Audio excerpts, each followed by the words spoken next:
Stéphane, bonjour. Ouais, bonjour Jim et bonjour aux auditeurs de Radio Judaïka. Voilà, Stéphane, on peut annoncer à nos auditeurs que vous serez donc dorénavant un peu plus tôt avec nous. Voilà, il faudra se lever un peu plus tôt, mais de toute façon, ils vous retrouvent en podcast sur notre page Facebook. Donc, nos auditeurs qui ne sont pas encore dans leur voiture ou qui n'ont pas la possibilité de vous écouter maintenant à 7h40, eh ben, ils pourront nous retrouver en podcast ou en rediffusion plus tard dans la matinée. Stéphane, on va évidemment passer avec vous en revue l'actualité israélienne avec notamment les déclarations assez virulentes de Benjamin Netanyahou sur la presse israélienne. C'est pas nouveau, mais il a réitéré. Mais là, on va parler avec vous de l'Unifil, la finule, ça se trouve vraiment juste en face de vos bureaux. Et on a un renouvellement donc pour ces casques bleus du Liban. Stéphane, il faut l'interpréter comment cette décision du renouvellement ? Oui, alors la FINUL, c'est la force intérimaire des Nations Unies au Liban. Il faut quand même préciser que hier, le mandat de cette force a été renouvelé pour une année. Ça se renouvelle d'année en année depuis le 11 août 2006. Il faut aussi expliquer, avant qu'on puisse interpréter pourquoi cette force a été envoyée dans la région. Elle a été envoyée dans la région, Jim, pour mettre fin à l'offensive israélienne ou la contre-offensive israélienne contre le Hezbollah. Et Israël donc s'engageait à retirer ses troupes, à cesser l'offensive contre deux choses principales du côté libanais. Premièrement, le désarmement de tous les groupes armés au Liban. On parlait, sans le nommer, du Hezbollah. Le désarmement dans tout le Liban, on le dit bien, Jim.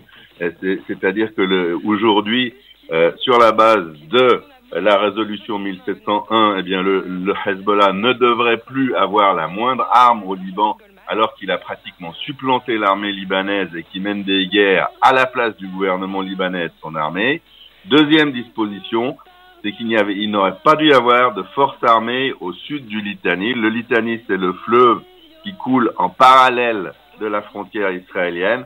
Pas d'autres forces armées au sud du Litani, autres que l'armée libanaise et la FINUL. Stéphane, mais comment ça se passe justement ce renouvellement ? Parce que on le sait, il y a les Américains qui faisaient le forcing, les Français étaient contre, il n'y a pas qu'un renouvellement, il y a une augmentation du nombre d'hommes. C'est-à-dire que les Français ont vraiment eu aucun poids dans ces négociations ? J'y viens, Jim, j'y viens. D'abord, ces deux dispositions, elles n'ont jamais eu lieu. C'est bien le contraire qui a eu lieu. Le Hezbollah est devenu en état dans l'état. C'est lui qui mène la guerre contre les sunnites dans la Beka. Pratiquement, il n'y a pas d'armée libanaise en face de chez nous. Il y a bien des types en uniforme, mais de l'armée libanaise, mais sous l'uniforme, ce sont des miliciens du Hezbollah. Et face à la rédaction, au moment où je vous parle, je vois des drapeaux iraniens, je vois des effigies de Nasrallah, je vois ces miliciens déguisés en soldats d'armée libanaise, qui organise des visites guidées contre les journalistes, et pas contre, pour les journalistes étrangers.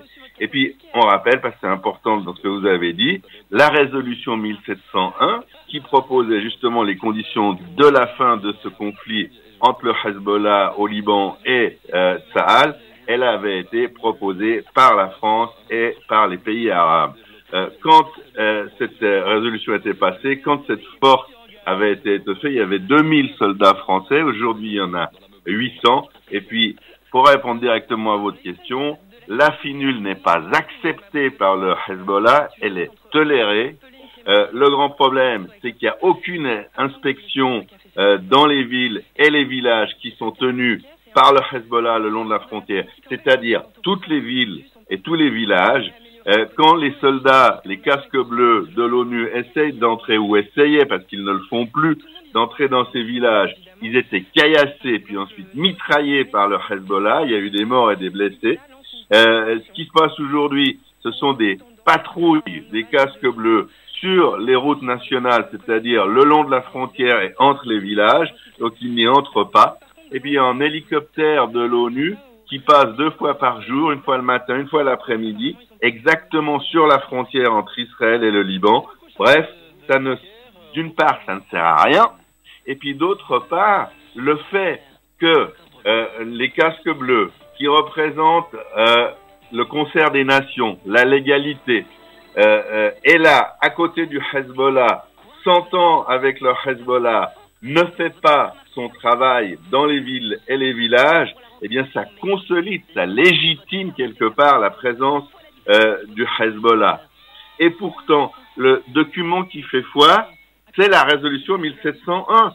Il n'appartient pas aux États qui envoient des troupes, notamment la France, toujours pour répondre à votre question, de dresser d'autres ordres du jour, d'autres programmes d'action que ceux qui sont reçus de l'ONU et qui sont inscrits stricto sensu dans la résolution 1701. Alors il y a une grosse bagarre cette année entre d'un côté les Français et de l'autre les Américains et les Israéliens, parce que la France était satisfaite du statu quo. L'idée, c'était que la frontière est calme, alors pourquoi effectuer des changements? Ça, c'était l'idée de la France. L'idée d'Israël et de l'ambassadeur américain Nikki Haley, c'est que le calme n'est pas une fin en soi. On ne parle pas du calme aujourd'hui, mais on parle du renforcement du Hezbollah qui prépare la guerre suivante. Alors, le calme, ce qui intéresse la communauté internationale, c'est qu'il perdure. Donc, hier, on a eu une modification de l'ordre de marche de la FINUL. Une modification qui est importante, et je suis sûr que vous aurez des questions à ce propos, mais mentionnons quand même les 4 points de modification. D'abord, il y aura une augmentation en nombre de la présence de la FINUL, donc plus de soldats, plus de moyens.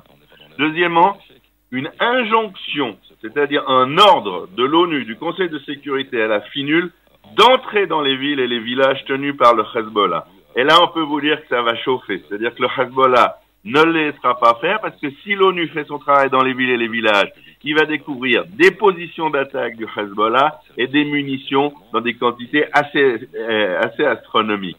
Et puis, la FINUL va être contrainte par cet ordre de soumettre des rapports fréquents et plus détaillés sur ses missions et faire état, c'est la 4e disposition, des violations du Hezbollah qui doivent être communiquées, et là je lis, immédiatement au Conseil de sécurité. Donc c'est le point de vue américano-israélien qui a gagné. Il n'y a pas eu d'opposition, il n'y a pas eu de veto sur ce renouvellement. Le commandant de la FINUL qui était aligné sur la position française, Michael Berry, qui était aussi pour le maintien du statu quo, a été désavoué. Et on peut laisser à ce sujet reprendre les constatations de Kohavi, qui est le vice-chef d'état-major israélien, qui a dit hier, et qui l'a dit souvent auparavant, faute d'entrer dans les villes et les villages, Jim, la FINUL ne sert à rien.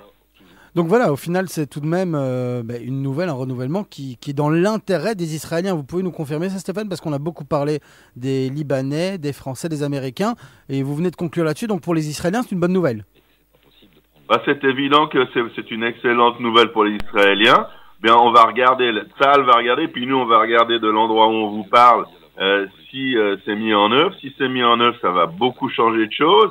Et puis c'est aussi une bonne nouvelle pour le gouvernement libanais qui ne contrôle plus rien et qui ne peut pas donner l'ordre au Hezbollah, puisque le Hezbollah est plus fort que lui, de se retirer du sud Liban et de respecter la résolution 1701. Alors, le gouvernement libanais, durant toutes ces tractations et ces disputes, est resté très silencieux, tout en espérant que la proposition israélo-américaine passe. Et je vous assure qu'aujourd'hui, à Beyrouth, particulièrement Michel Aoun, sont très contents de cette disposition, parce que plus la FINUL est efficace, et moins il y a de risques de guerre entre Israël et le Liban. Et ça fait peut-être pas peur au Hezbollah, mais ça fait très peur aux Libanais, Jim. Merci Stéphane pour cette analyse sur la FINUL, un sujet très intéressant qu'on avait déjà traité tout au long de la semaine dans nos différentes éditions des journaux sur Radio Judaïka, notamment dans cette matinale. Stéphane, l'autre gros sujet de l'actualité israélienne, c'est Benyamin Netanyahou, le Premier ministre israélien qui est habitué aux phrases chocs. Il y en a eu notamment sur les implantations en tout début de semaine, c'était dimanche dernier, même si je ne me trompe pas. Cette fois, Benyamin Netanyahou s'en prend à la presse. Alors, il y a un autre leader mondial qui s'en prend à la presse depuis le début de son mandat, mandat, même depuis le début de sa carrière, on peut dire, c'est Donald Trump. On a vu au final, Stéphane, que ça a marché, que ça a plu d'une certaine manière aux électeurs. Est-ce que les Israéliens sont comme les Américains? Est-ce que le comportement agressif de Benjamin Netanyahou envers la presse israélienne fonctionne chez les Israéliens? Alors, sur une partie des Israéliens, probablement. Pour répondre à votre question, il va falloir attendre le résultat des prochaines élections législatives. On ne peut pas savoir.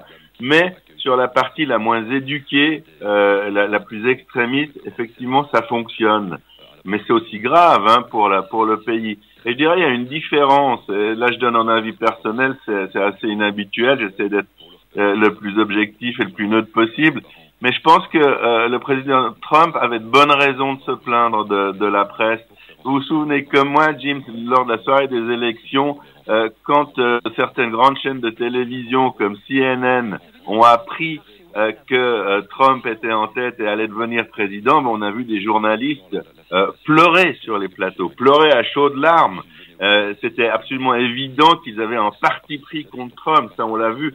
En Israël, c'est pas le cas. C'est-à-dire que Netanyahou est en proie à des problèmes de type strictement juridique, et pour se défier de ces problèmes juridiques, il attaque à la fois la presse et la justice.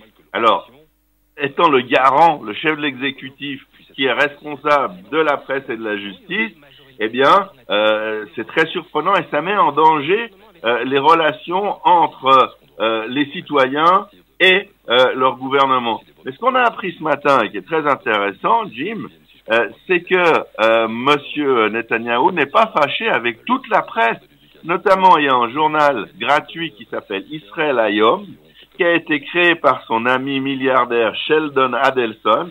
Donc, aux stations-service, au feu rouge, il y a des gens qui vous refilent ce journal. Ce journal qui est un journal pro-Bibi à l'extrême. Et puis on a appris, parce que le tribunal a exigé ces détails de Benjamin Netanyahou, que dans les 3 dernières années, eh bien, Netanyahou avait parlé 200 fois, c'est-à-dire plus de fois qu'on est intervenu sur Radio Judaïka depuis Metula, à Amos Regev, qui est l'ex-rédacteur en chef, et puis 100 fois à Sheldon Harrison. Alors, le tribunal, qui est très surpris, a demandé aussi de connaître la durée de ces conversations. Mais en fait, ce qu'on peut dire, c'est que Netanyahou écrit avec les responsables de ce journal. Ce journal, ils le composent ensemble, donc il est aussi journaliste. Alors, c'est évident que dans Israel Hayom, on va avoir toutes les pensées et les opinions qui sont en faveur de Netanyahou. Et puis, comme on dit, on n'est jamais mieux servi que par soi-même. Réaction d'un député du Likoud qui est très respecté. La presse est diversifiée et équilibrée. Et un autre député, sous le couvert de l'anonymat, a parlé d'un discours embarrassant, indigne d'un homme d'État, pas particulièrement intelligent, pas les mots d'un leader. Alors, on est vraiment très embêté avec ce comportement. Et je finirai cette intervention avant vos questions, si vous en avez bien sûr. Mercredi, c'était ce discours contre la presse et contre les témoins. Il a menacé les témoins qui sont contre lui au tribunal d'opprobre public. Et il risque des procédures en diffamation pour ce qu'il a fait. Mais ce qui nous a beaucoup gêné, parce que Ilan Sadi, qui était parmi les journalistes qui couvraient ce discours, ça se passait dans la cité aérienne à côté de l'aéroport Ben Gurion. Et puis quand il a conspué la presse, l'accusant à nouveau d'avoir fait un coup d'État contre lui, eh bien les 3000 participants de cette réunion se sont tournés vers les journalistes qui étaient présents, qui étaient dans un coin de la salle. Stéphane, j'ai vraiment devoir vous demander de conclure là-dessus et de terminer, s'il vous plaît. Je conclus. Les a hués, Jim, et les a copieusement insultés. Et là, on commence à avoir très peur. Ça a des relents du passé. C'est une incitation à la violence et tous nos auditeurs savent ce qui s'est passé avec, malheureusement, des précédentes incitations à la violence en Israël. Merci beaucoup Stéphane pour votre analyse. On vous retrouvera très très vite. On vous souhaite un Shabbat Shalom à vous, à tous vos collaborateurs de la Metula News Agency. Moi de même. Très bonne fin de semaine à tous les auditeurs de Radio Judaïka et à vous et à votre équipe.